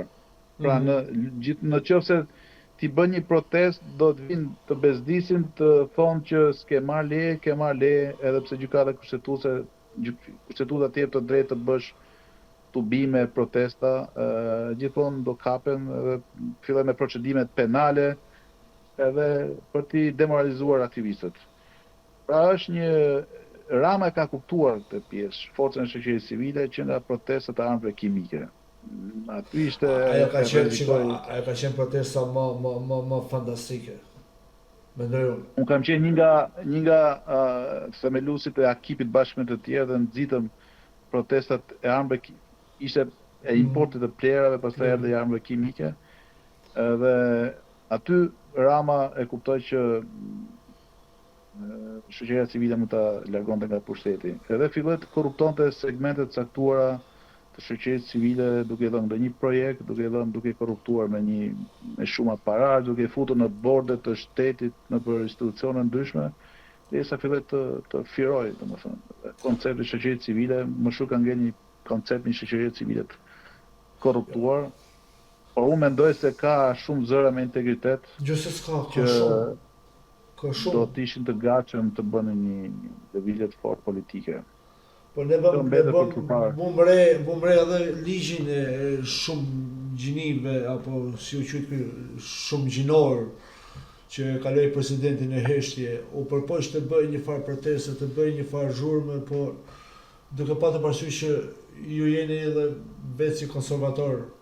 Çfarë mendoni, pse nuk reagoi populli, pse nuk pat një reagim ndryshe, sepse tani nuk është thjesht problemi i një populli, por sigur u dorëzuan komplet shumë pak edhe deklarata, protest, pak fare. Po, janë disa faktorë. E para punës që Rama është mjeshtër ku ka ligje të tilla sensitive, krijon disa skandale në media, pra për devijuar vëmendjen sa dhe publiku hutohet, shpërqendrohet nga ato që janë problemet e mpreta. Ky ligj kaloi me një shpejtësi të paparë, mos harrojmë se nuk ka pas debat publik me këtë gjë. Dhe unë jam shumë pro debatit publik edhe formimit të opinionit publik, sepse ligje që nuk përfaqëson as 5% interesit publik janë ligje që bëhen thjesht për një ose për të thënë për që ne po hym BE dhe BE-ja po na kërkon disa ligje t'i kalojmë në ato kapitujt e famshëm, por ky është një pretekst për mendimin tim. Pra ajo që po ndodh familjes Shqipëri është një goditje fatale që po jepet kombit. Po goditet kombi aty ku është në thelbin e vet që Në është thelbin, kjo patjetër. është qeliza. Por ka një nisëm që është që duhet inkurajuar, ne po mbledhim firma për të organizuar referendumin, një referendum i rëndësisë të veçantë quhet. Bile çdo ditë do të dorëzojmë firmat. Por ka një problem me vetë referendumi. Unë jam shumë pro demokracisë direkte, domethënë pavarësisht përkatësisë që kanë njerëzit politike, i majtë, i djathtë, konservator, liberal, ultravesh, ka rëndësi kjo. Jam shumë për modeli zviceran, le themi, ku njerëzit të pyeten për ligje të një rëndësie veçantë. Por ligji për referendumin është jo vetëm i pamundur teknikisht, sepse sot kërkohet që të mbledhësh 50.000 firma, Të 10.000. Jo, 50.000. 50.000. Po. Pastaj mund t'i mbledhësh 50.000, po kërkon dhe një të tretët e votuesve të shkojnë në kutitë e referendumit për të votuar që të arrijë korumin. Pra, në Republikën e Shqipërisë normalisht do duheshin edhe 900.000 të tjerë të shkojnë në kutitë e referendumit që të quhet i vlefshëm procesi. Pastaj të shiko. Mi po sot të shkosh të marrin pjesë 900.000 shqiptarë sot me drejt vote në referendum është një gjë e pamundur, sepse censusi Po pak më shumë se 900.000 marrin pjesë në zgjedhjet e përgjithshme politike, jo të marrin pjesë në një referendum. Eksakt. Plus është rreziku që partia që ka bërë ligjin, në të rast Partia Socialiste, mund t'i bëjë thirrje elektoratit vet për ta bojkotuar referendumin. Po diskutojmë. Edhe këtu kemi një problem sa politik aq dhe teknik. Por ne kemi vendosur, në paralelisht do të çojmë një variant mirë për ligjin për referendumin që t'jenë me procedura sa më të lehta, sa më thjeshta, por problemi mbetet pra politik, sepse është një parlament i dominuar nga një parti e cila nuk e do. Dhe vetë klasa politike në do dhe referendumin. As opozita, as Partia Demokratike, as nuk kanë bërë një ligj për referendumet. Sepse shohin të rrezikuar pushtetin, është shumë e thjeshtë. Ky është problemi. Qoftë ne do të kishim ligj të mirë për referendumet, çdo muaj të shkonin një referendum që mund të jetë referendum për ligjin elektoral, referendum për arsimin, për shëndetësinë, për reformat e kështu që do shkërmoqin. Dhe ja thash pra, shiko, qeverinë Rama tashmë shifet, a kupton, pra gjysma e qeverisë jo në hetime, jo në burg, jo kryetar bashkisë, jo drejtorë e tjetër, pra kjo dihet, nuk ke çfarë të thuash për këtë. Por opozita e fragmentuar, opozita e ndarë, për këtë ka shumë probleme, mendoj që e mban vetë opozita në pushtet këtë qeveri, se nuk e quaj është të vështirë largimin e Ramës. Po nuk e kuptoj, do të thënë, tu ka një përzierje çështje dhe egosh shumë të vogla të një partie të caktuar. Nuk kuptojnë se një bashkim, një front opozitar, që ku përfshin të gjithë partitë, ore këtu të futet edhe djatha, po edhe partia e Qorrit mos ka rëndësi në këtë rast. Në këtë moment ne jemi në një regjim tu Shqipëria po ç'bëhet, emergjencë kombëtare, largimi i Edi Ramës. Pikë mbaroi. Pastaj hajde ulemi, bëjmë një kod elektoral të dur dhe të fillojë gara nga fillimi. Kjo do ishte një kursh që ne e synojmë. Pra, këto parti të vogla që lindin ose nuk janë të vetëdijshme për forcat potenciale që kanë, ose janë thjesht aty për të prishur punë opozitës në tërësi. Fragmentarizimi nuk sjell opozitën nuk e sjell në pushtet. Edhe vetë brenda PD-s, andaj flitet për Sorosin, kundra Sorosit, por ama të kemi parasysh tash padash jo për gjë, se për mendim edhe emra pa asnjë problem. Por kemi parasysh aty mbizotron fryma Sorosit. Dhe thjesht bëhet politik kot. Pra, nëse nuk zhbëhet komplet kjo kupol, nëse nuk largohet kjo kupol, tjetër probleme do jenë. Sorosi pa e kuptuar, edhe unë nuk e njeh, më thënë, kur jam kthyer në Shqipëri nuk e njeh, Sorosi nuk kuptoja se ishte bërë ky Sorosi ka që rëndësishëm këtu, sidomos një vend si Shqipëria që me duket pas ka qenë një eksperiment i Sorës, kjo kam dëgjuar edhe në Vietnam, nuk e di edhe një vend tjetër që s'm kujtohet.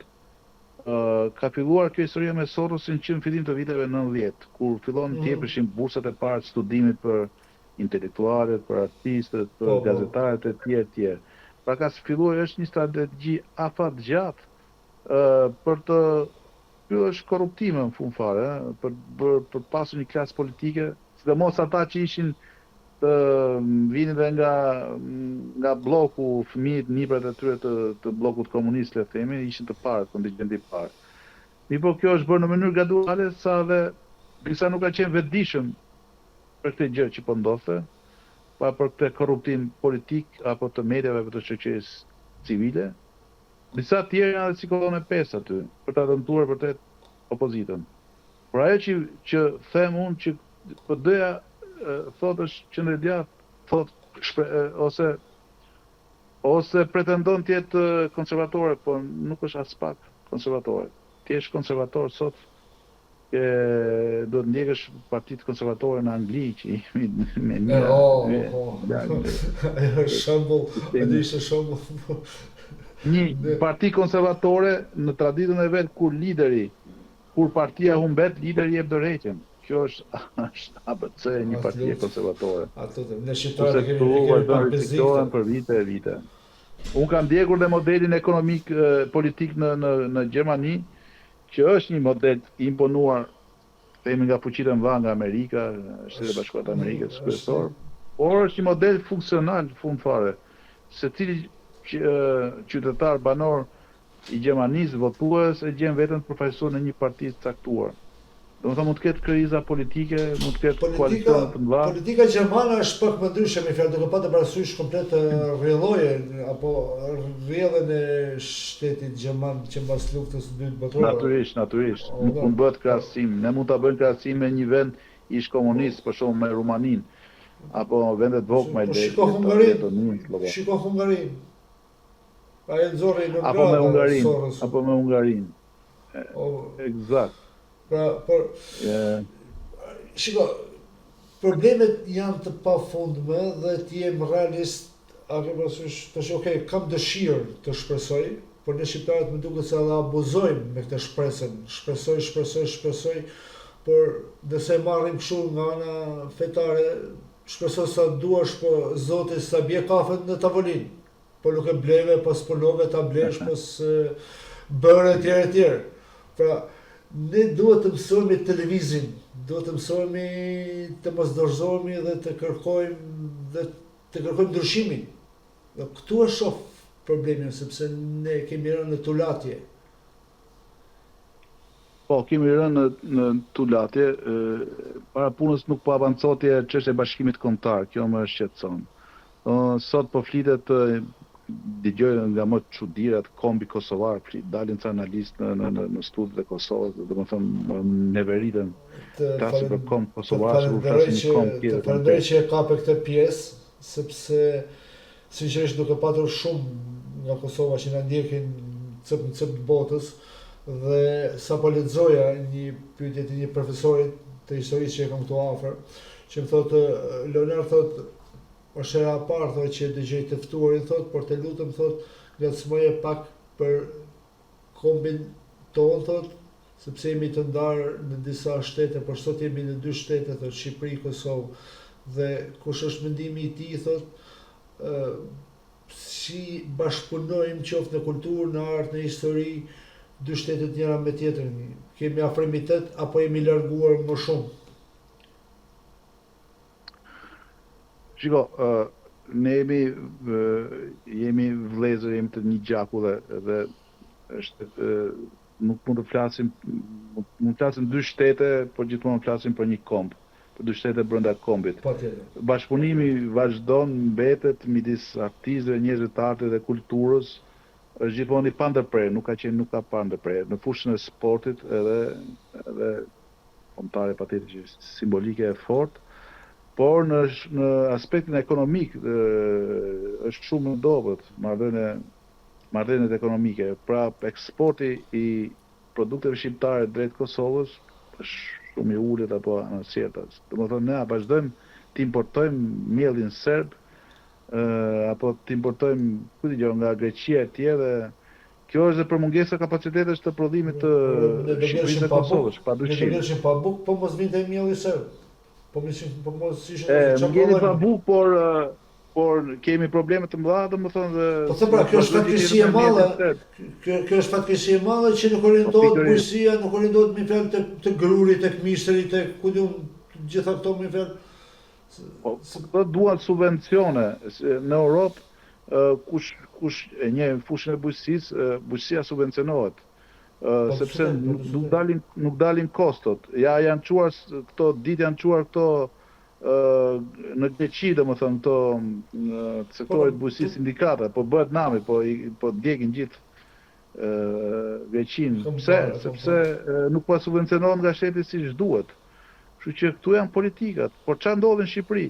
Ndihmat që vinin nga Bashkimi Evropian përmes programit IPARD, gjysma e tyre janë vjedhur nga pushtetarët, janë bërë vila, rezorte, ku ta di unë, nëpër Shqipëri dhe nuk kanë shkuar tek bujku, nuk kanë shkuar tek ai fshatari. Janë ndërtuar agriturizme, restorante, por mungon prodhimi për mbështetur prodhimin.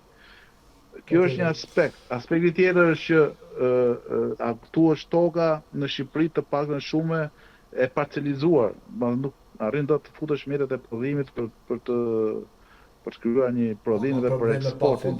Probleme pa fund. Ka probleme pa fund. Por ama domethënë ne do të punojmë shumë me historinë. Domethënë shqiptarët e Kosovës e njohin shumë atë për historinë e Shqipërisë, e njohin artin, kulturën, vinë shumë shpesh, ndërkohë mungon nga klasa jonë politike këtu. Klasa jonë politike e kohës komunizmit ka qenë shumë e lidhur me ish Jugosllavin, do të themi, ka qenë me titull. Ke drejtues të akademisë. S'kemi ne themi më shumë. Drejtuesa, po, drejtuesa kemi është Skënder Gjinushi.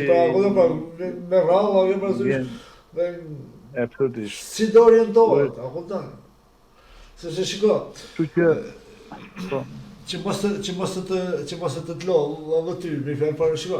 Me Kosovën mund të jenë shumë gjëra që mund të bashkëpunohet shumë thjesht. Për shembull, një ligë futbolli. Bëj një kampionat Shqipëria Kosova, sikur ka Walesi me Anglinë, apo basketbolli, apo të shikohet mundësia e njësimit të arsimit, apo mundësia e, si po thotë, mos të kemi dogan për produktet e njëri tjetrit. Pra mund të bëhet pak zhurmë, por që nuk do i prishte punë askuj. Dhe ju do ishte më ndryshe dhe afrimiteti, dhe pastaj mund të diskutohet për këtë bashkimin kombëtar. Por ne s'kemi bërë as këto të voglat. Po, në fushën e arsimit ka filluar njësimi i teksteve shkollore, domethënë po bëhet një punë, nuk di ku është në çpikë është domethënë, por ajo për shkakun që më shqetëson shumë është përsa i përket më shumë se sa shqiptarët e Kosovës, shqiptarët e Maqedonisë. Po ka një shkëputje totale, për shembull, le të marrim shtëpinë simbol të Kongresit Manastirit, që është në Manastir, në Bitola, le të themi. Ne para 2 vjetësh bëmi nisëm për të çuar libra nga Shqipëria për krijimin e bibliotekës së Manastirit. Pra, aty dëgjuam që politikanët shqiptarë që janë aty në Maqedoni nuk kishin ndenjuar të shkojnë një herë për të parë shtëpinë ku lindi Kongresi i alfabetit shqip. Në nivel ignorancë të paparë. Shqiptarët e Maqedonisë flasin një shqipe shumë të mirë, por kanë probleme, po absorbohen sepse nuk shohin një mbështetje nga shteti jam. Po kështu është me luginën e Preshevës, që është një pikë shumë kritike. Lugina e Preshevës. Po thuaj se flitet fare pak. Pra këtu ka një mungesë mbështetje nga shteti jam. Kështu që kjo përmes arsimit do ketë bashkimin shpirtëror dhe kombëtar dhe përmes arsimit dhe kulturës, kuptohet. Hapa do të ishin shumë të mëdhej, shumë do të ecën shumë shpejt. Gjithmonë varet nga vullneti politik, nga konjunkturat ndryshme, por mbi të gjitha ka pasur një politikë e cila nuk ka shkuar drejt në këtë drejtim. Nuk ka pas politika adetare. Momente më të mira, më të arta për kombi shqiptar, na pëlqen s'na pëlqen ne, kanë qenë qeveritë nacionaliste të luftës dytë botërore, ku ishin adhetarët më të shquar, shumë akuzojnë që kanë qenë kolaboracioniste, ku ta di unë kështu, por ata ishin të gjithë adhetarë që kishin një mision të madh, Bashkimi Kombëtar i Kufive të Shqipërisë etnike. Edhe këtu flas për Xhepin Trovicën, kurse sot se kemi një politikë tillë që mbron kombi shqiptar, për mbrojtjen e kombit shqiptar. Mendoj me figurën e fundit të Rugovës, edhe mendoj që aty u shkput fare kjo lloj lidhje, kjo lloj filli. Pra bëkoj me gjithë ato dimensionet e Rugovës, me gjithë ato që kishte Rugova, por mendoj që ai ka qenë figura e fundit. Po, mendoj se Rugova dhe Arbër Xhaferi, po. Mendoj se kanë qenë dy figura gjenite. Po e mendoj, por sinqerisht s'po vinte emri, dhe sa do thosha edhe ky maqedonisë Veriut, apo po s'po vinte emri. Eksakt. Këta dy mendoj që kanë qenë ajo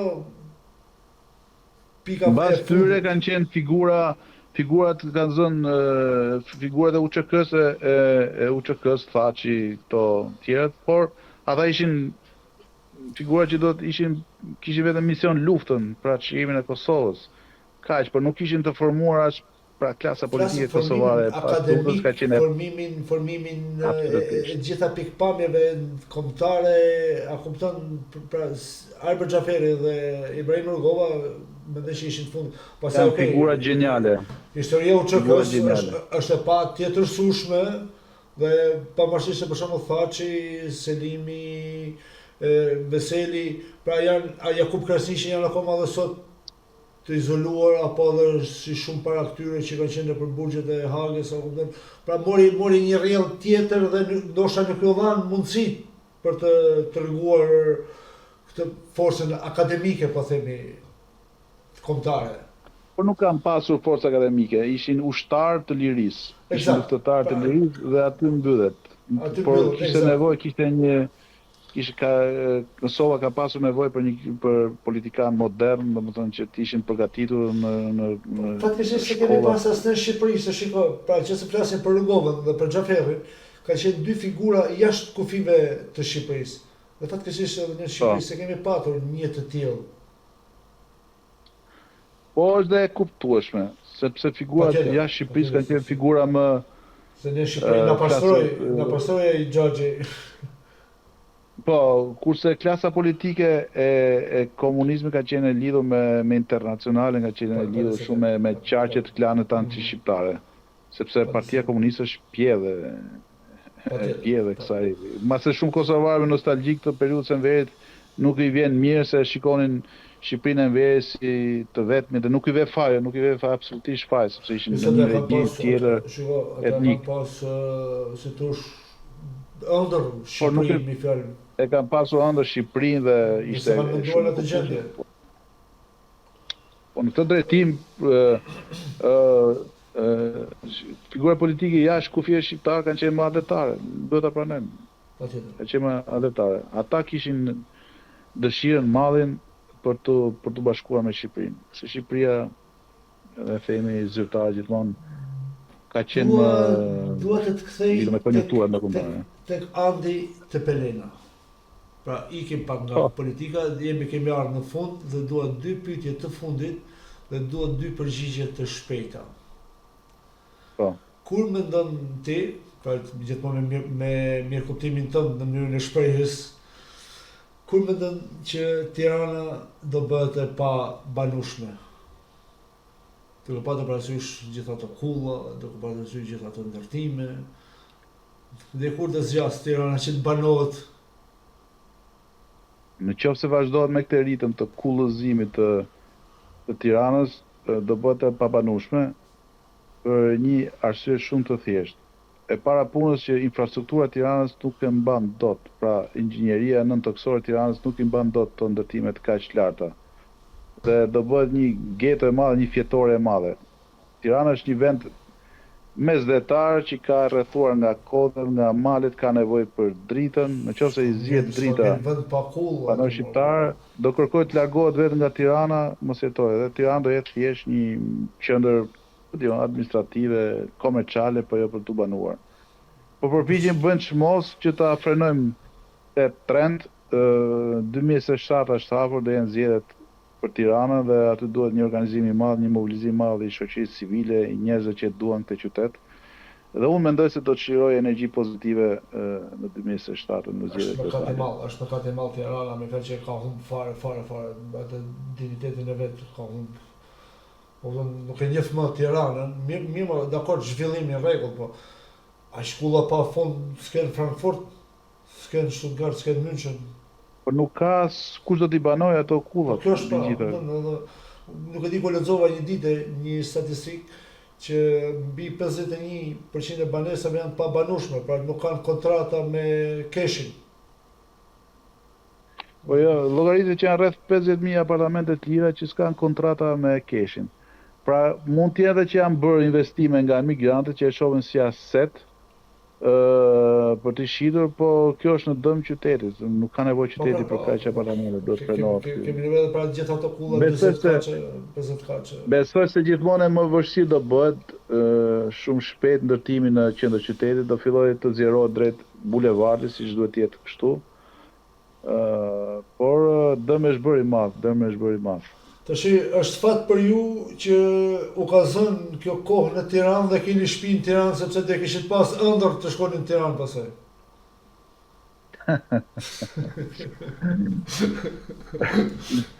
Tirana me të mirat e të qijat e veta është qytet që e dua sepse këtu siç është kaotike dhe shumë, por ka një energji shumë interesante që mund të dhurojë gjithmonë surpriza. Edhe ngjelet ky qyteti i kombit shqiptar. Uroj që edhe Prishtina të marrë një hof, sepse gjithmonë mirë i bën kjo konkurrenca, rivaliteti midis kryeqyteteve. Por jo kështu me kulla, me fjalë, jo. Jo, po nuk i nevojiten kullat janë krijojnë prodhojnë konflikt social. Brenda kullave vetvete, administrimi i kullave do jetë një nga sfidat më të mërshme. Do kërkojë një sforcim, energji, shpenzime, pompa ujë, shumë probleme. Pa diskutim. Kam dhe një pyetje të fundit. Kush e ka zhgënjur më shumë Andit e Pelenën? Shoqëria apo artistët? Nuk do të merrem me politikë. Flasim artin në përgjithësi, jo një fushë veçantë. Po un kam pritur për i vërtetës një solidaritet më të madh nga njerëzit e artit dhe kulturës në Shqipëri. Të paktën në rastin e teatrit kombëtar që ishte jo vetëm një rast për të mbrojtur një ndërtesë të vjetër historike që ka vlerën e vet për sa i përket trashëgimisë së historisë, por ishte një mundësi e mirë që artistët të tregonin, të jepin një mesazh fort klasës politike që kur artistët bëhen bashkë edhe kur duan të bëjnë gjëra bashkë, nuk ka qeveri që mund t'i thyej. Mirë, u treguan të dobët, pjesa më e madhe u treguan dobët, të fragmentarizuar, secili pa hallin e vet, hatërmbetje që unë nuk i kisha kuptuar më parë, se kishim parë artistët pak dhe si idhuj ikonat e teatrit kombëtar për shembull. Patjetër ka pas figura shumë dinjitoze aty tek sheshi i teatrit kombëtar, më përmend Roza Magnosin, Yll, që ishte Gulem Radoja, e shumë tjerë. Më kanë zhgënjur shumë nga ata që ne kemi pasur idhuj në fëmijërinë apo në rinin ton, por janë treguar të dobët. Dhe ky është zhgënjimi im më i madh në këtë aspekt. Por sa i përket cilësisë së artit, pastaj ka art mirë, ka dhe art keq. Si në çdo vend tjetër. Çështje shije që po hyj kështu është çështje shije estetike. Doja qytetet kryesore të kishe më shumë gjalla me arte, kulturë, Korça për shembull, Durrësi, Vlora që kanë potencial të jashtëzakonshëm dhe turistik. Shkolla mirë keq është okay. Nuk mund të them. Kështu që në këtë drejtim unë arti, kultura, arsimi janë dy shtyllat kryesore që do gjallërojnë energjitë, do shirojnë energji pozitive të popullit, të rinisë, por do ndihmojnë shumë në procesin e bashkimit shpirtëror midis Shqipërisë, Kosovës, gjithë shqiptarëve, kombit shqiptar. Në këtë drejtim s'duhet kursejmë energjitë. Por dhe me diasporën, do doja që të kishte një bashkëpunim më të madh. Shoh që në diasporë bëhen shumë aktivitete nga shoqatat Dhe kjo është gjë e mirë, po ka ardhur momenti që të bën në mënyrë ndërtohen disa qendra fizike, unë jam vetë drejtuesi qendra- një shoqate këtu, por bën në mënyrë të veçuara, pra nuk ka aktivitet, pa të flas për Gjermaninë gjithmonë, më fjalë. Nuk ka aktivitete të grupuara, apo të jemi shumë bashkë, si thosh, në aktivitete, dhe u do të them diçka. Ne kemi arrit para 3-4 viteve ta fusim gjuhën shqipe, këtë të landit që unë jetoj, në lëndë me zgjedhje, në shkolla gjermane. Po. Pra mundet shqiptar, turk, gjerman, kush ke dëshirë të regjistrohet dhe mëson gjuhën shqipe. Dhe mësuesin e paguan vetë shteti gjerman, pra landi ku unë jetoj. Dhe kemi një problem tjetër. Duke patur parasysh që ne kemi vetëm një ambasadë në Berlin, kemi shumë vështirë të gjejmë programe mësimore, të gjejmë librat, gjitha çfarë duhet me fjalë për gjuhën shqipe. Detyrohemi të lidhemi me shtëpi të ndryshme botuese, të sjellim autobusat, të sjellim në mënyrë shoqërore etj. Ndërkohë që konsullata e Kosovës është shumë më bashkëpunuese. Dhe kemi ardhur në atë pikë sot që po diskutohet të na lënë apo të na heqin, pikërisht për këto gjëra. Pra është, ne përpiqemi, aq sa mundemi, ta fusim lëndë me zgjedhje, që në fund njihet gjuhë huaj në Gjermani, ajo, a kupton? Përpiqemi për që mos asimilohemi krejtësisht, në fund i punës nuk kemi asnjë lloj mbështetje. Dhe të flasësh për diaspora ka vërtet pafund probleme. Diaspora do një politikë tjetër, do një qasje tjetër, do një projekt ndryshe. Jo thjesht kush do fitojë në Tiranë, më falë se zgjatë ndoshta pak tepër, kupton, por janë gjëra që na dhëmbin. Patjetër.